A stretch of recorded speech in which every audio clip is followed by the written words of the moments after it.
India versus Pakistan రేపు దుబాయ్లో tournament ఉన్నది. యావత్ భారతదేశంలో ఉంటున్న ప్రతి ఒక్క దేశభక్తుడు అసలు ఈ పాకిస్తాన్ నుంచి మనం ఎందుకు ఆడాలి మ్యాచ్ అని అందరు కూడా వ్యతిరేకిస్తున్నారు.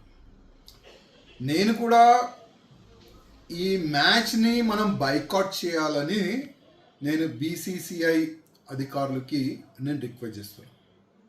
ఎందుకంటే ఎక్కువ రోజు కూడా కాలేదు. పెహల్గాంలో ఏ విధంగా ప్రత్యేకంగా హిందువులని టార్గెట్ చేసి పేరు అడిగి కలమా చదువునికి వస్తుందా లేదా అని మరియు అడిగి ఏ విధంగా వాళ్ళు ఈ పాకిస్తాన్ టెర్రరిస్టులు చంపినారు అందరూ కూడా చూసినారు. ఇవాళ ఈ పాకిస్తాన్కి మనము వాటర్ కూడా ఆపేసినాము. అట్లాంటి దేశం నుంచి క్రికెట్ మనం ఎందుకు ఆడాలని యావత్ భారతదేశంలో ఉన్న భారతీయులు అడుగుతున్నారు. మనం కూడా ఒకసారి ఆలోచన చెయ్యాలి. ఎందుకంటే ప్రధానమంత్రి మోదీ గారు ఏ విధంగా పెహల్గాం పైన అటాక్ అయిన తర్వాత సింధూర్ ఒక పేరు పెట్టుకొని పాకిస్తాన్లో గుసాంచి టెర్రరిస్ట్ అడ్డల పైన కానీ పాకిస్తాన్ టెర్రరిస్ట్ మెంటాలిటీ పెట్టుకున్న ఆర్మీ పైన కానీ ఏ విధంగా బాంబులు దాడి చేసినారు ప్రపంచం మొత్తం చూసినారు.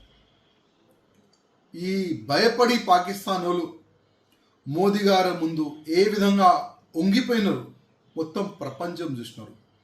ఇట్లాంటి సమయంలో మనం పాకిస్తాన్ నుంచి ఎట్టి పరిస్థితుల్లో మ్యాచ్ ఆడకపోతే మంచిగా ఉంటుందని నేను వ్యక్తిగతంగా అనుకుంటున్నాను.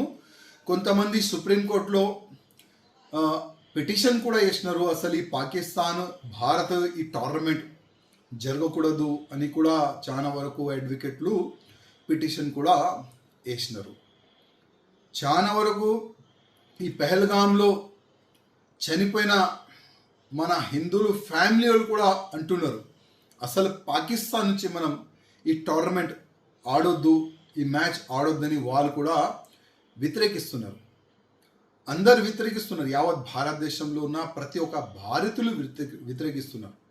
ఇట్లాంటి సమయంలో కొద్దిగా బీసీసీఐ పెద్దలు దృష్టి పెట్టి వాళ్ళతోని మ్యాచ్ ఆడకపోతే మంచిదని నేను వ్యక్తిగతంగా అనుకుంటున్నాను.